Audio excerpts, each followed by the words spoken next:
सर्वांना नमस्कार. रुद्रदामिनी या लव्ह स्टोरीचे 10 एपिसोड यापूर्वीच अपलोड केलेले आहेत. कृपया ते सर्व एपिसोड ऐकण्यासाठी आपल्या चॅनलला भेट द्यावी. दामिनी रुद्रला तिच्या डोळ्यांनीच म्हणाली थँक्यू आणि इतक्यात विशालने बाहेरून रागात आवाज दिला. दामिनी आणि ती डोळे पुसत बाहेर गेली. तिच्या पाठीमागे रुद्र गेला आणि विशालने रुद्रच्या छातीवर त्याची स्टिक ठेवली आणि म्हणाला, मला डबल क्रॉस करतोस तू मला फसवलंस आणि इथं बोलवून घेतलं. दामिनीला आता काहीच कळत नव्हतं. ती म्हणाली, दादा त्यानं काय केलं आहे, तू त्याला का बोलतोस? विशाल रागात म्हणाला, तू गप्प बस, अजिबात मध्ये बोलू नकोस. यानं आता काय केलं तुला माहीत तरी आहे का? दामिनी म्हणाली, आता काय केलंय त्यानं? आणि विशालने जे सांगितलं होतं दामिनीच्या ड्रिंकचं ते सगळं ऐकून दामिनी आश्चर्यानं रुद्रकडे बघत होती आणि रुद्र जीभ चावून डोकं खाजवत गालात हसत होता आणि म्हणाला, हो मी म्हणालो त्याला असं, त्याशिवाय तो नसता आला इथं आणि मला तुझे अश्रू बघू वाटत नव्हते. आणि विशाल चिडून म्हणाला, तू कोण समजतोस रे स्वतःला, कोण लागतो तू तिचा? म्हणे तिचे अश्रू पाहवत नव्हते. आणि आता दामिनी मध्ये पडत विशालला म्हणाली, दादा त्यानं जे काही केलं ते चांगल्या हेतूने केलं ना. आणि विशाल चिडून म्हणाला, तू अजूनही त्याचीच बाजू घेतेस? तो खोटं बोलला, तेही एका इन्स्पेक्टरसोबत. हे नाही का दिसत तुला? ती त्याची चूक तुला दिसतच नाही का? का प्रत्येक गोष्टीत त्याचा चांगुलपणाच दिसतोय? दामिनी हळू आवाजात म्हणाली, दादा त्याचा हेतू वाईट होता का? नाही ना. मी सकाळपासून रडत होते म्हणून त्यानं हे केलं असेल. आणि तो एका इन्स्पेक्टरशी खोटं नाही बोलला, तो माझ्या भावाशी खोटं बोलला आहे. आता रुद्रच्या दरवाजासमोर पोलिसांची गाडी पाहून आजूबाजूला असलेले सगळे लोक घाबरले होते आणि रस्त्यावरून पळून गेले होते. आणि विशाल टाळ्या वाजवत म्हणाला, वा वा, आता मी काय बोलू, तू तर त्याला खूपच महान बनवून टाकला आहेस ग. खरं तर तो तुझा अपराधी आहे, पण तू त्याला देव बनवून ठेवलास. असो, लवकरच तुझे डोळे उघडतील किंवा लवकरच याची केस स्टँड होईल कोर्टात आणि याला शिक्षा होईल. मग तेव्हा तू काय करणार? कोर्टातही त्याची बाजू समजावून देशील का? आणि आता रुद्र आणि दामिनी शांत बसले होते. विशाल म्हणाला, यानं नक्कीच तुझ्यावर दबाव आणला आहे, मला कळतंय. ते फोटोग्राफ दाखवून तो तुला धमकी देतोय ना. दामिनी त्याला अजिबात घाबरू नकोस, तू चल माझ्यासोबत, असं म्हणून त्यानं दामिनीचा हात पकडला आणि म्हणाला, या भिकार वस्तीत तू अजिबात शोभून दिसत नाहीस आणि याच्या घरात तर नाहीच नाही, याच्यासारख्या गुंडाला तर. असं म्हणून आता विशाल पुन्हा काहीतरी अपशब्द बोलणार आणि पुन्हा रुद्रला त्याचा राग येणार असं तिला वाटलं आणि ती घाबरली. आणि दामिनी त्याला अडवत म्हणाली, दादा प्लीज, ही माझी लढाई आहे, मला लढू दे, तू मध्ये पडू नकोस, तू जा बरं इथून.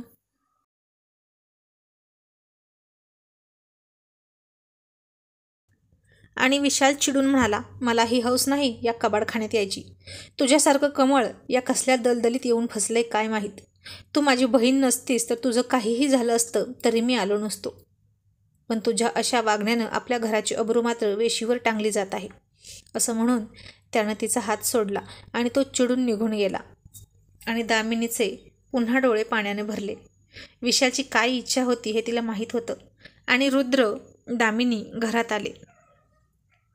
दामिनी दरवाजा लावून घेतला आणि त्याच्याकडे रागात बघत होती. रुद्रला वाटलं आता ती खूप चिडणार. बाप रे मेलो, ही वीज आता माझ्यावर कडाडणार बहुतेक. आणि तो कान पकडून म्हणाला, सॉरी. आणि दामिनी अचानक खूप हसायला लागली आणि तिनं रुद्रला टाळीसुद्धा दिली. रुद्रला काहीच कळलं नाही की ती का हसते.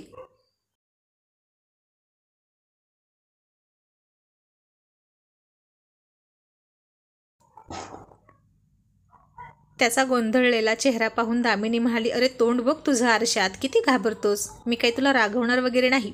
रुद्र विश्वास न बसून म्हणाला, खरंच तू नाही रागवणार ना माझ्यावर? दामिनी म्हणाली, दादाला पुन्हा असंच पाहिजे, मी सुद्धा लहानपणापासून त्याला सरळ करण्यासाठी असंच खोटं बोलायचे. तो चिडला की माझ्याकडे बघतही नसायचा आणि खेळत पण नसायचा माझ्यासाठी.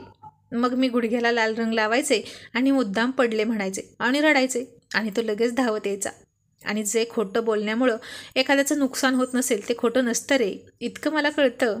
आणि तू जे केलं ते माझ्यासाठीच केलंस ना.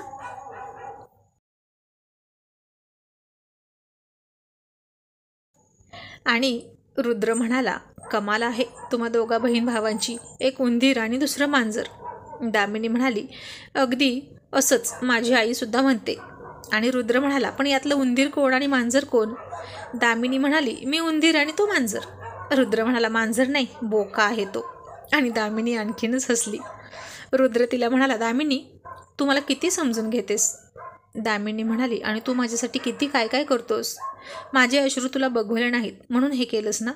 आणि रुद्र मनात म्हणाला, खरंच शांता मावशी म्हणतात ना तशा, असं कोणच कोणाच्या आयुष्यात विनाकारण येत नाही. आमचं नक्कीच काहीतरी नातं आहे मागच्या जन्मीचं. आणि इतक्यात रुद्रचा फोन वाजला. तो फोन होता त्याच्या बहिणीचा. तो फोन पाहून रुद्रला खूप आनंद झाला. त्यानं घाईत फोन उचलला आणि त्याची बहीण म्हणाली, हॅपी बर्थडे रुद्र. आणि रुद्रच्या डोळ्यात अश्रू आले आणि ती म्हणाली, कसा आहेस. रुद्र म्हणाला, आधी तू सांग, तू कशी आहेस. आणि आई बाबा माझ्यावर अजून चिडले आहेत का. ती म्हणाली, जास्त नाही पण थोडे चिडलेले आहेत, पण वेळ गेला की ते सुद्धा विसरतील सगळं तुझ्यावरचा राग. तुला वाढदिवसाच्या हार्दिक शुभेच्छा. रुद्र हसून म्हणाला, थँक्यू आणि फोन ठेवला. दामिनी हे सगळं ऐकत होती आणि ती म्हणाली, रुद्र आज तुझाही वाढदिवस आहे का. रुद्र अश्रू पुसत म्हणाला, हो. आणि दामिनीला फार आश्चर्य वाटलं आणि म्हणाली, अरे मग सकाळपासून तू काहीच नाही म्हणालास, किती वेडा आहेस रे तू. रुद्र कसनूसं हसून म्हणाला, नाही बोललो आणि बोलून काय करणार. आम्ही नाही करत असे बर्थडे साजरे. बर्थडे साजरे करणं, पार्ट्या करणं हे सगळे मोठ्या लोकांची कामं असतात. बर्थडे तर आमच्या लक्षात सुद्धा नसतो. दामिनी म्हणाली, मग तुझ्या ताईच्या कसं लक्षात आहे. रुद्र म्हणाला, एकदा लहानपणी मी खूप रडत होतो. शेजारी कुणाचा तरी बर्थडे चालू होता आणि माझा बर्थडे करत नाहीत म्हणून मी रडत होतो, हट्ट करत होतो. मग तेव्हापासून छोटा का होईना पण केक आणला जायचा आणि माझ्या हट्टासाठी माझा बर्थडे साजरे करायचे. पण मोठा झाल्यावर मला आमच्या घरची हालाकीची परिस्थिती समजू लागली आणि मी ते सगळं सोडून दिलं. आता पैसा आहे पण इच्छा होत नाही बर्थडे साजरी करायची. दामिनीला खूप वाईट वाटलं रुद्रचं बोलणं ऐकून.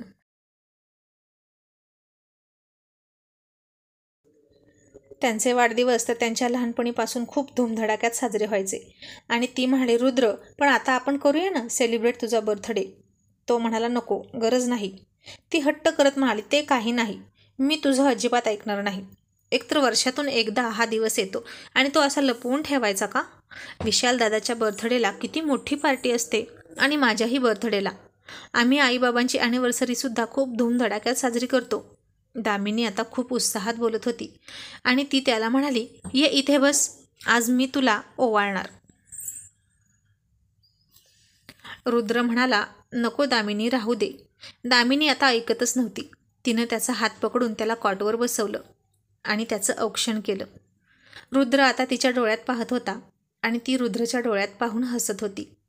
आणि आज दोघेही एकमेकांना नजर देऊन पाहताना लाजत नव्हते किंवा संकोच करत नव्हते. काहीतरी वेगळीच जाणीव दोघांनाही होत होती. दामिनीने रुद्रला सुद्धा पेढा भरवला आणि दामिनी म्हणाली, सॉरी, माझ्याकडे तुला गिफ्ट द्यायला काहीच नाही. रुद्र म्हणाला, पण माझ्याकडे मात्र तुला रिटर्न गिफ्ट द्यायला गिफ्ट आहे. मग रुद्रने एका पाटातून तिच्यासाठी आणलेला ड्रेस आणि साड्या दिल्या आणि म्हणाला, हे घे, रोज तेच ते ड्रेस घालायचं गरज नाही. दामिनी म्हणाली, रुद्र अरे हे कशासाठी, नको मला, आधीच जे करतोस ते खूप आहे माझ्यासाठी. रुद्र म्हणाला, मग आणखीन थोडं करतोय असं समज. तुझी ओढणी फाटली ना माझ्यासाठी. मी तुला विचारलं का काहीतरी, मग आता तूही मला विचारू नकोस. असं म्हणून त्यानं त्या कपड्यांची बॅग तिच्या हातावर ठेवली आणि बाहेर निघून गेला. तो थोडा पुढे गेला पण वेड्या दामिनीनं अजून दरवाजाच लावला नव्हता. आता रुद्रला वाटलं की ती रोजच्यासारखा आपोआप दरवाजा लावेल. आणि आता दामिनीने ते सगळे कपडे घेऊन तिच्या छातीशी लावले होते आणि खूप आनंदात ती हसत होती. रुद्रनं थोडा वेळ तिची वाट पाहिली आणि मग मोठ्याने म्हणाला, दामिनी दरवाजा लाव. आणि मग दामिनी हो म्हणाली आणि पटकन दरवाजा लावून घेतला. रुद्र पुढे गेला आणि म्हणाला, वेडपट कुठली, सांगितल्याशिवाय हिला कळतच नाही कुठली गोष्ट. आणि मग तिनं रुद्रसाठी आज गोड काहीतरी स्वयंपाक करायचं ठरवलं. आता रुद्र त्याच्या शेटला भेटायला गेला होता. रुद्रसाठी आणखीन एक हत्यारांच्या डीलचं काम आलं होतं आणि रुद्र तेच करायला जाणार होता. दामिनी त्याची खूप वाट पाहत होती. रुद्रनं त्याच्या धंद्यातल्या नेहमीच्या टेक्निकप्रमाणे फोन स्विच ऑफ करून ठेवला होता. दामिनी त्याला फोन करून थकली. तिने तर त्याच्यासाठी स्वयंपाकाचा सगळा घाट घातला होता. त्यानं दिलेला नवीन ड्रेससुद्धा घातला होता. खूप सुंदर दिसत होती ती त्या ड्रेसमध्ये. आणि आता का कुणास ठाऊक, पण तिला तो ड्रेस रुद्रला दाखवायचा होता आणि त्यानं म्हणावं की तू खूप सुंदर दिसतेस अशी अपेक्षा होती तिची. उगीच 3 वेळा स्वतःला आरशात पाहत होती. प्रेमाविषयीची दामिनीची जी संकल्पना होती ती आता तिच्या बाबतीत घडत होतं. कोणासाठी तरी नटू वाटणं, सजू वाटणं, कोणाची तरी फार आतुरतेने वाट पाहावी असं वाटणं म्हणजे प्रेम. आणि हे सगळं तिला आता फील व्हायला लागलं होतं. दामिनी खरंच रुद्रच्या प्रेमात पडायला लागली होती का? रात्र जशी जशी होईल तशी तिची काळजी वाढत होती. ती दरवाजा तर उघडू शकत नव्हती. फोन लावला तर फोन स्विच ऑफ आला त्याचा. तिला रुद्रची फार काळजी वाटली आणि तो केव्हा येणार हे सुद्धा तिला माहीत नव्हतं. रात्रीच्या 9 वाजल्या आणि आता तिने ठरवलं की तो नेहमी ज्या ठिकाणी असतो तिथे जायचं आणि त्याची चौकशी करायची. कदाचित तो तिथेच असेल, पत्ते खेळत बसला असेल आणि ती तशीच त्या हॉटेलवर गेली. तसे तिथे दारू पिलेले, गांजा ओढलेले, पत्ते खेळत असलेल्या लोकांच्या वखवकलेल्या नजरा तिच्याकडे वळल्या. तिने तिथे चौकशी केली. रुद्र कुठे आहे? पक्या आणि गण्या तिथेच कोपऱ्यात बसलेले होते. त्यांनी दामिनीला पाहिलं. दामिनीने सुद्धा त्यांना पाहिलं, पण त्यांच्याशी बोलली नाही. कारण रुद्रनं सांगितलं होतं की तो तिला स्पर्श करणार होता. त्यांची नजर चांगली नाही म्हणून ती नाही बोलली त्यांना. आणि इतक्यात एक जण घाणेरडा दारू पिलेला माणूस आला आणि म्हणाला, रुद्रजवळ काय काम आहे? आम्ही आहोत ना, बोल जाणे मन, काय काम आहे तुझं? जो रुद्र करू शकतो आणि आम्ही करू शकत नाही? आम्हाला पण सांग ना, आम्ही पण बरंच काही करू शकतो तुझ्यासाठी. असं म्हणून त्यानं तिला खूप घाणेरड्या नजरेनं पायापासून डोक्यापर्यंत बघितलं. दामिनी आता घाबरली आणि तिनं तिचं अंग आकरसून घेतलं. त्या घाणेरड्या माणसाने तिच्या खांद्यावर हात ठेवला. तिला खूप राग आला आणि तिने चिडून त्याच्या थोबाडीत लावून दिली. तसे आणखीन 2-3 आले. आता दामिनी फार घाबरली. तो माणूस तिच्या अंगावर हात टाकणार इतक्यात रुद्र तिथे आला आणि त्याने सगळ्यांना फटके दिले आणि दामिनीवर खूप चिडला. तिला म्हणाला, घरी जा. ती घाबरत म्हणाली, आणि तू? तो पुन्हा तिला चिडून म्हणाला, घरी जा म्हणालो ना. दामिनी गुपचूप घरी गेली. रुद्रने त्या 2-3 माणसांना खूप मारलं, पण त्यातल्या एकाने रुद्रच्या डोक्यात पाठीमागून दारूची बाटलीच फोडली आणि तो रक्तबंबाळ झाला. आणि हे पाहून गण्या आणि पक्या रुद्रच्या मदतीला आले. सगळे घाबरून निघून गेले. त्या दोघांनी जखमी रुद्रला पकडलं आणि घरी घेऊन आले. रुद्रने त्यांना दूर ढकललं आणि म्हणाला, बाजूला व्हा साल्यांनो, तुम्ही तिथे होता तरी तिची मदत करत नव्हता. तुम्हाला माहीत आहे ना ती माझ्या घरात राहते. पक्या म्हणाला, रुद्र तू काय इतका त्या मुलीच्या मागे लागला आहे काय माहीत. तुझा आणि तिचा काहीच मेळ नाही. तू जर तिच्यावर प्रेम करत असशील तर तू चुकतोस. ती श्रीमंत आहे आणि तू गरीब. तुमच्या दोघात खूप फरक आहे.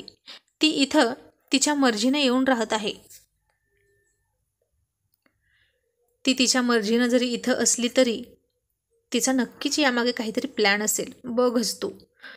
तू तिच्यात जास्त गुंतू नकोस. आम्ही काय म्हणतोय ते लक्षात ठेव.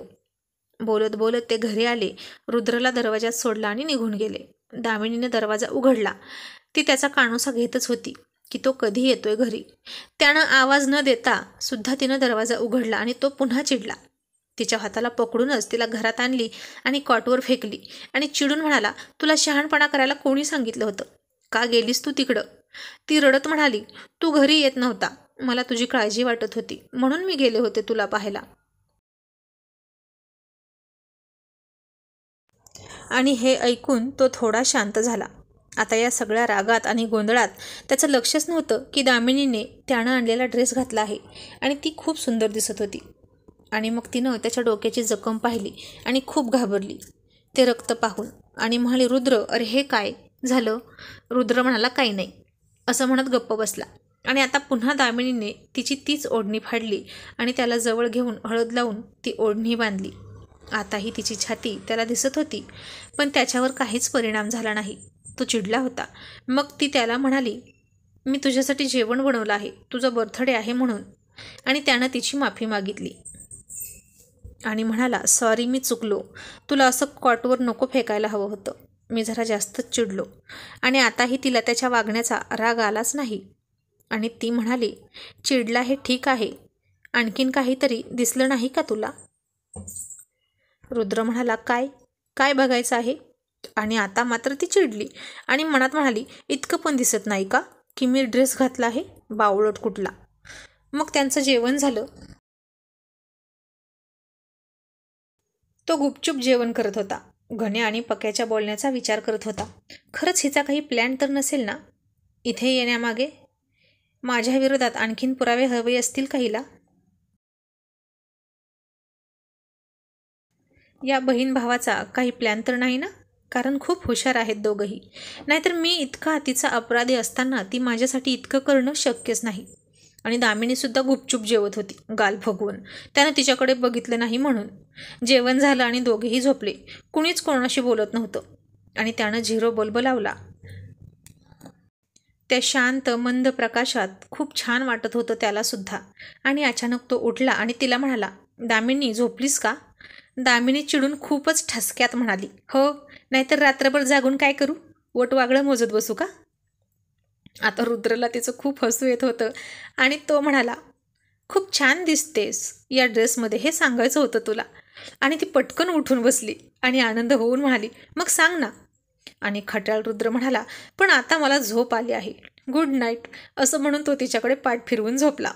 आणि पुन्हा दामिनीनं चिडून त्याच्या पाठीत बुक्की घातल्यासारखा हात केला आणि तोंड वाकडं तिकडं केलं.